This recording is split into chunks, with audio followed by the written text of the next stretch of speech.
Ilgai laukiau šios nakties. Tikėjaus pasisemti daug gerų emocijų, pakalbėti su draugais ir žinoma, išgerti vieną kitą alaus. Tačiau kažkas buvo ne taip. Išėjau nušaliau. Pirmą kartą mačiau tiek daug akių danguje. Mąsčiau, galbūt kažkokia gyvybė anapus taip pat žiūri į šį grožį arba stebi mane, kaip aš jį. Tu net nekontroliuodamas sutelkiau dėmesį vieną žvaigždę. Keista. Jausmas, lyg žvaigždė žiūrėtų į mane.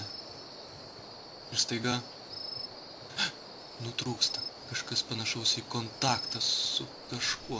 Draugeliai labai nori manimi patikėjo ir pakėlė tostą už mano 30 minučių trukmės tuštimas. Laikrodis rodė 3 valandą ryto. Keista, po šio įvykio nekartą teko atsibūsti einančiai valandai. Man iš dalies gera žinoti, kad nesu vien dalis žemės, tačiau dalis kažko didesnio nei aprėpė mano mąstymas.